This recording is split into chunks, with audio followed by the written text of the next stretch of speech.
while people are rolling in, this session is called Climate Resilience Planning in Metro Kansas City. The Kansas City Regional Climate Action Plan aims to transform the metropolitan area into a more resilient, equitable, and healthy region. This session will discuss the process for developing the plan and the transportation strategies. And as I just mentioned to Tom, it won a national award 2 weeks ago at the American Planning Association. So this is stuff that everyone across the country is seeing as transformational. So Tom Jacobs has served as the Director of Environmental Programs at MARC since 2001. In collaboration with Climate Action KC and over 1,000 community stakeholders, Tom helped to lead the development of the KC Regional Climate Action Plan that he's going to talk about today. So Tom, I'm going to turn it over to you. Do you have access to the screen? I do. Awesome. I do. Thank you. Take it away. I appreciate it, Lisa, and I appreciate the opportunity to be here. Can you see my screen? Yes, we can. Outstanding. All right, so what I'm going to do for the next 25 or 30 minutes is walk everybody through the Regional Climate Action Plan that our Board of Directors at MARC adopted about a year ago. And it was a product of a lot of work and a huge amount of involvement from throughout the community. As Lisa noted, over 1,000 people participated in this work, and it's clearly an aspirational plan and become a net zero region by 2050. The plan works on both climate mitigation or greenhouse gas emissions reduction and climate adaptation at the same time. So it's a broad-based, very comprehensive plan that looks at multiple sectors. The thing that's really important to note here is that this is a flexible framework that we created. MARC has no mandates or authorities really other than to convene and facilitate. And as such, this document is really a framework that's intended for local communities to use and figure out how it aligns with local challenges or needs or priorities, and to adapt it and tailor it to meet local imperatives. And really the thesis that I would offer in this presentation is that, as we're talking about innovation, the innovation that I'm suggesting here is that climate and stewardship and transportation goals are all tightly interconnected and highly aligned. So in KDAD's long range transportation plan, stewardship of cultural and historic and environmental resources is highlighted as a goal, and that statewide thinking intersects in intricate ways with climate goals and transportation goals. So when we started our plan, we set it up with a number of guiding thoughts, if you will. So to begin with, we really surveyed all of the comprehensive plans and communities throughout Kansas City, and everything that we're talking about here, communities we want to do anyways. The stuff that's here around transportation and land use and watersheds and urban food systems and workforce development and more are all part and parcel of local plans. Everybody wants a stronger, healthier, more vibrant community, right? And we've already proven that we can do this in Kansas City and throughout the state and around the country. We've got tons of green buildings. We all know how to put insulation in the attic. We know how to build bike lanes. We have buses that run up and down our streets. So the problem isn't really crafting something new, even though this is an innovation conference. It's trying to figure out, how do we scale up? How do we really provide meaningful mobility and job access for all members of our community? How do we address issues of flood risks or urban heat islands? How can we really take all these solutions that we have on the table and knit them together in ever more interconnected ways to really make a difference in service of transportation goals and climate adaptation and mitigation goals? And the plan is highly collaborative at its core, right? We believe that leadership can come from all corners of our community. It might be those of us on this call today thinking about how we plan and design and build and manage transportation systems, or it could be folks at a neighborhood level thinking about more localized issues and trying to figure out how we can work together in ever more creative ways is at the heart of this work. So as we developed the plan, there were two analytical pieces that we put together on the front end. The first was a regional greenhouse gas emissions inventory. And the headline here is that over a third of our greenhouse gas emissions are attributable to the transportation sector. The larger piece is how we heat and cool our buildings, right? And then certainly there's room to think about emissions related to waste management, and that number could in fact grow larger if we were to think about extended supply chains. But for the purposes of this conversation, we're focused on this 34%, roughly 10 million metric tons of carbon dioxide, CO2 equivalents. The second analytical piece that we did at the front end of the plan was to develop a climate risk and vulnerability assessment. We used a socioeconomic stress index developed by the Centers for Disease Control, that's reflected on the right. And we could easily replicate a map like this for the whole state of Kansas, get a sense about where is the greatest stress. And if you're familiar with Kansas City, this map might look very familiar to you, where you know, we have a highly segregated community in areas of really concentrated need and poverty. And so there's opportunities to think about how the risks to the most vulnerable amongst us intersect with what we understand to be emerging climate threats. So the graphic on the left is derived from a downscale climate model that we put together for Kansas City, which noted that there are three main natural hazards that are expected to be exacerbated by climate change. Two of those relate to precipitation and one to temperature, right? So we expect to see a lot more extreme heat and a greater incidence of either flooding events or drought. And we can intersect those things with this map of socioeconomic stress index to think about, well, where might the impacts of heat be most acute, or how can we address flooding issues and throughout the community in ways that are that create multiple benefits, help address issues of environmental justice and social equity, enhance natural ecosystems, and maintain safety for transportation systems. So the plan that we wrote, the chapters in it are shown on this slide, and the stuff that we wrote is similar to other climate plans that you might see anywhere, right? We're talking about renewable energy and energy efficiency, transportation and land use. We're talking about resource management, recycling, industry, urban food systems and regenerative agriculture. We're talking about urban greening, talking about stormwater or open spaces and parks. And then the question of innovation and finance, right? How can we actually create new jobs and new businesses while we work on all of this? So on the mitigation side, this graphic really, we did some modeling to understand, well, how could we actually get to net zero? And if in the business as usual case, right, imagine nothing were to change between now and 2050, our emissions would grow from 30 million to about 37 million metric tons of CO2 equivalents by 2050. So we asked the question, how do we reduce 37 million metric tons? And the first two blue bars on building energy efficiency and electricity generation show that, you know, there's huge gains that we could make by retrofitting all of our buildings and using more wind and solar.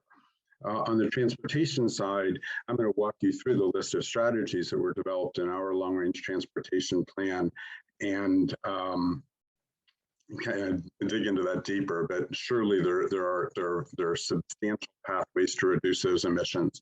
There's benefits to be obtained through recycling and sustainable materials management. Everything that we couldn't reduce in those first four sectors, we put in a final bucket that we call sequestration, right? How do we put carbon in the ground by restoring forests, wetlands, riparian areas, prairies?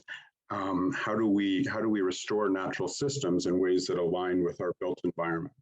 So when we look at Mark's long-range transportation plan, Connected KC 2050, we found, you know, we included questions of resilience and environmental protection and placemaking and safety and multimodal transportation options in very deep ways. And the plan aligns with our climate plan entirely.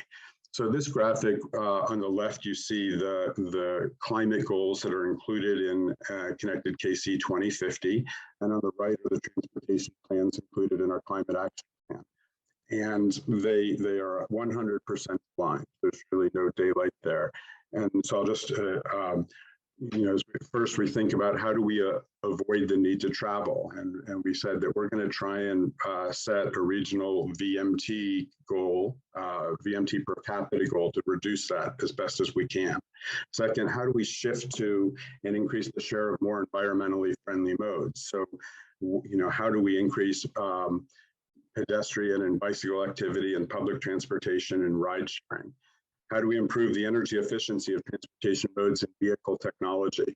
On that front, we're really leaning heavily on the electrification of the fleet. And that's really probably the biggest item that'll serve us in terms of our mitigation goals.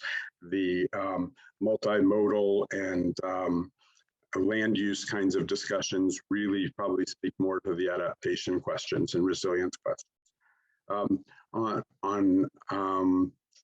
Next, we talk about drawdown, right? How do we sequester or draw down greenhouse gases already in the atmosphere? So thinking about land stewardship here, there's huge opportunities. Transportation facilities intersect with our natural systems, with our waterways, lots of, everywhere on the state, and there's opportunities to restore those natural systems and turn them into assets that complement our mobility and transportation system goals. The last piece, again, on the left, adapt, thinking about mode choice, system efficiency enhancements, linking transportation and conservation systems. The question here is, how do we build a more resilient transportation system that can respond to the different shocks and stresses of climate change? So if our two chief issues are about extreme heat and flooding, then how do we think about designing more resilient systems that respond to these growing risks that we understand, and do so in ways that also at the same time respond to the imperatives of social equity and environmental justice, addressing the needs of the most marginalized amongst us. So when we think about the transportation strategies that we might contemplate, thinking about that in more detail. First, we're talking about concentrating higher intensity mixed use development along enhanced and higher capacity public transit corridors, right? And we really have a nodes and corridors land use vision in our region. And we're trying to understand, how do we create more bikeable, walkable places that are connected by public transportation that enable everybody in our region to get where they need to go to get to the doctor, to get to work, to go to the grocery store. How do we improve bike and ped infrastructure and advance complete and green streets? We've been working on complete streets for a very long time in our metro area, and we have defined complete streets to include green streets. And so again, this is part of the walkable, bikeable, transit-friendly question, right? And we have now funded in our region over 81 projects in our Planning Sustainable Places program that specifically aim to help it make progress on this agenda. The third strategy that I'd highlight is electrifying the fleet and growing the EV charging infrastructure. We have substantial EV charging infrastructure now, and we know that all of the major car manufacturers are adding new electric vehicles to their fleets. And so how do we accelerate that whole process through policy and public procurement and partnerships of different stripes? And then finally, there's this whole question of induced demand from single occupant vehicle capacity projects. So especially in projects where there are uncongested corridors, can we think about how we're minimizing induced demand to constrain additional growth in vehicle miles traveled? And when there are areas of greater congestion, how do we maximize the value of different operational or demand management strategies to reduce travel demand and preserve capacity? So our whole plan is really founded on an idea of trying to knit together an idea about how different strategies in each of these different sectors, whether they relate to building, energy use, or green infrastructure, or neighborhood scale walkability, or regional scale transportation, to try and understand the relationships among these things so that we can invest in integrated systems-based multi-benefit solutions wherever possible. So I've got a number of slides here that maybe make this point a little bit sharper.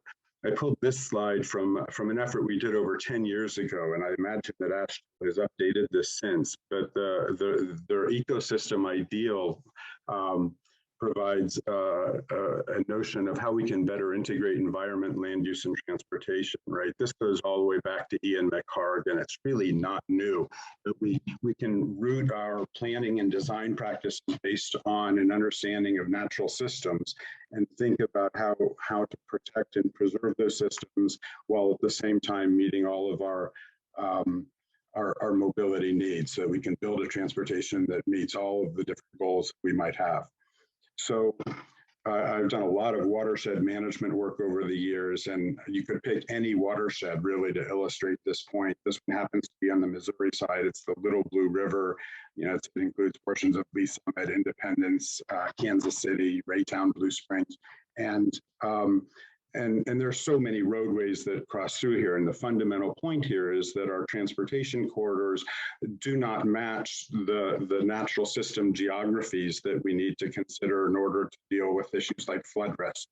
And so, and yet in our community, we have a lot of places like this, and on the weekends and, you know, every day of the week, trails along our regional greenway systems are just filled with people who are using them to get to work or for recreation, or to enjoy natural areas of different kinds. And one of the things that was really interesting, we received a grant last year or a couple of years ago from the Federal Highway Administration on climate adaptation, and we modeled the Blue River watershed to try and understand what are the risks to transportation infrastructure due to flooding, you know, under future climate change scenarios.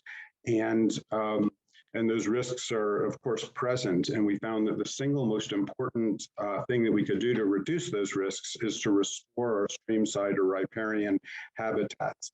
It reduces peak flood flows, but it also protects water quality, creates habitat, increases habitat value, and in fact reduces urban heat islands. So these are places where we can invest. And while this slide shows a suburban area, you could translate this really to any portion of the state. It could be a highway anywhere, and we're looking at a stream alignment and thinking about, well, what are the opportunities to protect these assets for whatever the values would be in that context, and to restore those places in order to sequester carbon and reduce flood risks and the like.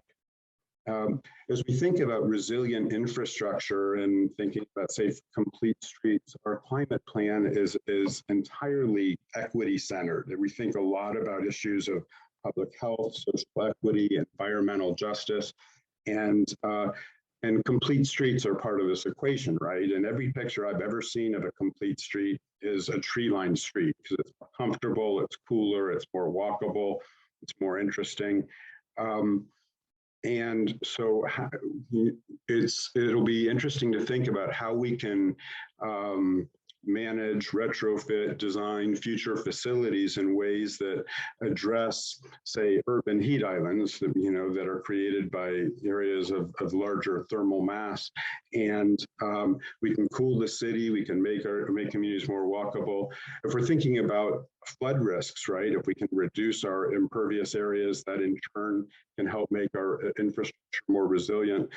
As we think about issues like flooding, I want us to get away from the idea that, well, if there's higher flows, we can just stick a bigger culvert in the ground to be able to address those flows, because we know that from an ecological perspective, it just blows out our streams downstream. We're more water in, and we degrade our downstream waterways. And so how do we reduce risks through more integrated strategies that can address issues of equity and health and watershed health at the same time? So with that, I think this is my final slide. I've got a number of concluding thoughts that I'd offer. And the first is, this is where I started the presentation. There are clearly shared policy and planning goals between the climate and transportation systems, right? And these include questions of safety and efficiency and multimodal transportation options. It includes questions of stewardship and balancing natural ecosystem health with human health, with the viability and efficiency of our transportation systems. There's all kinds of space in this shared policy arena to identify multi-benefit solutions that work for climate and work for transportation. The second piece that I'd raise as a question, I wrote it here, is what does environmental justice mean to us, right? The Biden administration has its Justice 40 initiative. Throughout our state, and certainly in Kansas City, there are very profound issues of social equity that are manifested by, well under 20% of our region, of residents in our region can get to work by public transportation in under 90 minutes, right? So we don't have an equitable transportation system. And how do we think about managing and building and planning the system so that it works for everybody? And as we think also about the adaptation issues of it might be about job access, or it might be about urban heat islands or flood risks, that we're creating systems that minimize those risks for all parts of the community. Several times I've mentioned the need for thinking about cross-sector multi-benefit solutions, right? So when the issue of urban heat islands is a terrific example, right? It's, it can be, the pavement might be 20, 30 degrees hotter, and, just yesterday we had a thermometer out on a street downtown, and under a tree, the temperature was in the 80s, and on the pavement it was well over 110. We have the opportunities to cool our cities because that'll help us use less energy, right? And if we use less energy, we produce fewer greenhouse gas emissions. At the same time, we're protecting public health, as we've witnessed in previous years in Chicago or Seattle or Paris, right? These heat waves have profound public health impacts, and we can think about how we design and manage our transportation systems to minimize those kinds of risks. We could use other examples around water management or others to think about cross-sector multi-benefit solutions. But the fundamental point here is, how do we get a triple bottom line benefits from all of our policies and programmatic investments, so that we're increasing social cohesion, we're addressing issues of social inequality, we're improving environmental health, and meeting all of our transportation goals at the same time. So I don't intend to be Pollyannish when I say that, but I find that there are often a lot of spaces where we can further optimize benefits in other sectors beyond the transportation sector, creating social benefits, public health benefits through more integrated transportation systems. So I will stop there. I welcome the opportunity to respond to any questions. Here's my contact information. If you'd like to take a look at our plan, you can find it at kcmetroclimateplan.org. There's a 2-page executive summary there, so you don't have to wade through the whole thing if you don't have the time to do that. So Lisa, I'd be happy to take any questions. Thank you, Tom. We do have a few questions, and we have about 6 minutes, so that'll be great. Greg asks, does the plan take into account the effect of climate on those with respiratory or environmental disabilities? It absolutely does. So we've been working on air quality issues for a very long time. And in fact, our regional ozone levels are lower than they've ever been. And of course, ground level ozone is something that's of substantial risk to folks with different respiratory and other diseases. And we believe that, as we further reduce our greenhouse gas emissions, we're also at the same time reducing the emissions of ozone precursors, which will create further public health benefits. At the same time, folks with different respiratory diseases might be more subject to the impact of high heat, right? And as we think about cooling our cities, that produces substantial benefit. So we have, I think there's a lot of different ways to understand that question and how we can address issues of health equity through our decisions. And so we know a little bit about that now. We've done a lot of work in the past, and we can probably do better as we learn more into the future. Excellent, thank you. Rick Backlund asks, does this plan take into account possible movement to the Kansas City area due to future coastal climate change issues, inland bound refugees, as it were? We've recognized that climate migration is a substantial issue into the future. I remember in Katrina, we had, folks didn't stay necessarily that all long, but I remember, and any number of folks from Houston and New Orleans getting treated in our local healthcare facilities for different kinds of issues. And those issues will be substantially magnified in the future. We didn't try, I've heard estimates about the number of people that might find their way to Kansas City or elsewhere in the Midwest or around the country. And we don't really know what the future holds. Could that number, how would we plan for another 100,000 people, another 500,000 people? We didn't think that big, but we recognize that it's an issue, and we believe that kind of the planning that we've done in terms of, resilient, sustainable communities is clearly a good first step to thinking about how we might accommodate in migration in the future. But it's likely to be a really substantial challenge for us, and we have more work to do on that front for sure. Great. So Nikki asks, when projects apply for funding to MARC in the future, will they be required to show their incorporation of the action plan? If not, how is MARC getting agencies in the area to put the plan into action? Well, when folks apply for funding for their projects today, they do have to show how they're contemplating climate resilience, along with a great number of other factors. What's interesting to me is that there's probably a constellation of 5 or 8 criteria that we use for project selection, among maybe the 20 or so total criteria that directly align with our transportation plan and our climate plan, right? As we think about placemaking, as we think about multimodal options, as we think about natural system health and public safety and complete streets, and right, all these things come together as sort of a package, if you will, and So these criteria have been in place for a long time. We continue to refine them. We do require that folks show how their projects increase the resilience of our system, and we'll continue to put a finer point on that as we learn more moving into the future. One more question. This one's for me, actually.